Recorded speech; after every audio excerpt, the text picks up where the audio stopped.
আপোনালোকৰ মনত আছেনে এগৰাকী মহিলাৰ কথা, যোনগৰাকী মহিলাৰ নাম ডলি গগৈ? সঁচাকৈ বাৰু আপোনালোকৰ মনত আছেনে নাই মই নাজানো। তেখেত আছিলে প্ৰয়াত মুখ্যমন্ত্ৰী তৰুণ গগৈৰ ঘৈণীয়েক, অসম প্ৰদেশ কংগ্ৰেছৰ সভাপতি গৌৰৱ গগৈৰ মাতৃ। তেখেতক হয়তো বহুত মানুহে চিনিও নাপায়, বা যদিও চিনি পাই পাহৰিছে, কাৰণ তেখেত কেতিয়াও লাইমলাইটত অহা নাছিলে, কেমেৰাত ইমান অহা নাছিলে।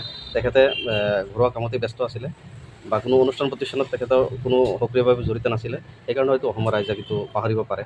কিন্তু তেখেত হয়তো আমাৰ মাজত আজিও আছে, কিন্তু আমি তেখেতক পাহৰিছোঁ। কিন্তু একচুৱেলি তেখেতৰ আজি মই এটা উদাহৰণ দাঙি ধৰিব বিচাৰিছোঁ। তেখেত আছিলে প্ৰয়াত তৰুণ গগৈ মুখ্যমন্ত্ৰী, তেখেতৰ পত্নী। কিন্তু তৰুণ গগৈ তেখেত অসমত অলৰেডি 3বাৰ অসমৰ মুখ্যমন্ত্ৰী আছিলে আৰু কেইবাবাৰো সাংসদ আছিলে। তাৰ পিছতো ডলি গগৈ নামৰ যোনজনী মহিলাগৰাকীক হয়তো বহুতে চিনি নোপোৱাৰ কাৰণেই এইটো, কাৰণ তেখেত কেতিয়াও আমাৰ এই বৰ্তমানৰ মুখ্যমন্ত্ৰী হিমন্ত বিশ্ব শৰ্মাৰ ঘৈণীয়েকৰ নিচিনা নাছিলে। কাৰণ তেখেত খুব সহজ সৰলভাৱে জীৱন চলাইছিলে। আৰু অসমৰ এতিয়া যোনজন মুখ্যমন্ত্ৰীৰ ঘৈণীয়েক, তেখেত চাওক বৰ্তমান অসমত যোনবিলাক প্ৰাইভেট স্কুল, মেক্সিমাম স্কুল তেখেতৰ, যোনবিলাক আপোনাৰ মাটি হওক, চাহ বাগান হওক, মেক্সিমাম তেখেতৰ নামতেই আজিৰ ডেটত। হাইৱেৰ কিনাৰৰ যিমান মাটি, মেক্সিমাম মাটি অসমৰ মুখ্যমন্ত্ৰী। যিমান মানে ডাঙৰ ডাঙৰ এতিয়া মানে অসমত যিকোনো অনুষ্ঠান হওক, তেখেত আন কোনো নহয়, অসমৰ মাননীয় মুখ্যমন্ত্ৰী হিমন্ত বিশ্ব শৰ্মাৰ ঘৈণীয়েক ৰিণিকী বুঢ়া শৰ্মা। তেখেত বৰ্তমান অসমৰ এজন খুব মানে ডাঙৰ এজনী বিজনেছমেন হিচাপে পৰিগণিত হৈছে। কাৰণ অসমত এতিয়া ডাঙৰ উদ্যোক্তা বুলি ক'বলৈ হ'লে ৰিণিকী বুঢ়া শৰ্মা।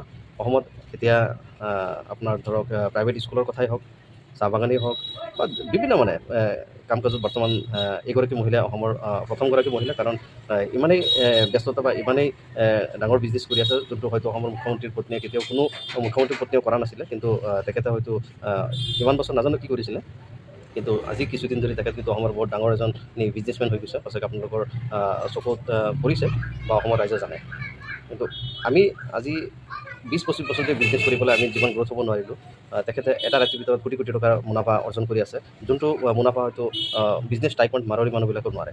কিন্তু সঁচা কথা ক'বলৈ গ'লে নাজানো তেখেতে কেনেকৈ ইমান বিজনেছ বুজি পাইছে, বিজনেছৰ প্ৰফিটটো কেনেকৈ বুজি পাইছে, কেনেকৈ বিজনেছ কৰিব লাগে, গোটেই মানে তেখেতে গম পাই গৈছে। মই নাজানো ইমান সোনকালে, কাৰণ তেখেতৰ বিজনেছৰ কিন্তু গ্ৰ'থ বহুত ডাঙৰ, বহুত বেছি গ্ৰ'থ দেখা গৈ আছে এতিয়া বৰ্তমান। আৰু বৰ্তমান অসমত যিমান বিজনেছমেন নহওক, চবতকৈ ডাঙৰ বিজনেছমেন হৈছে ৰিণিকী বুঢ়া শৰ্মা। তেখেতে হৈছে অসমৰ বৰ্তমানৰ মুখ্যমন্ত্ৰী হিমন্ত বিশ্ব শৰ্মাৰ পত্নী। বৰ্তমান যিটো সময় চলি আছে, এইটো সময়ত কিন্তু অসমীয়া মানুহৰ মাটি মুছলিম মানুহে ল'ব নোৱাৰে। কিন্তু আপোনালোকে যদি কেতিয়াবা মাটি বেচা কিনা কৰিব বুলি বিচাৰি আছে, আপোনালোকে অতি সহজভাৱে, অতি সোনকালে আপোনালোকে হিমন্ত বিশ্ব শৰ্মাৰ ঘৈণীয়েকৰ লগত যোগাযোগ কৰিলে আপোনালোকে নিশ্চিতভাৱে মাটি বিক্ৰী কৰিব পাৰিব ভাল দামত। কাৰণ আপোনালোকৰ মাটি বাৰীলৈ এতিয়া চিন্তা কৰিব নালাগে, কাৰণ আমাৰ তাত কিনোতা আছে। আৰু অতি সহজত আপোনালোকে মাটি বেচিব পাৰিব। যদি কোনোবা চাহ বাগান হয়, বা আপোনাৰ নেশ্যনেল হাইৱেৰ কিনাৰত যদি কাৰোবাৰ মাটি আছে বেচিব লগা হয়, কাৰণ মুছলিম মানুহেতো কিনিব নোৱাৰে। যি প্ৰচেছ, ইমান প্ৰচেছত কোনোৱে মাটি নিকিনে, বহুত টকা খৰচা হয়। সেইকাৰণে আপোনালোকে ৰিণিকী বুঢ়া শৰ্মা অসমৰ বৰ্তমান ডাঙৰ বিজনেছমেন, তেখেতৰ খুব মাটিৰ দৰকাৰ। তেখেতে 400, 500, 1000 বিঘা মাটি কিনি আছে, আপোনালোকে আৰামত বেচিব পাৰে, কোনো অসুবিধা নাই।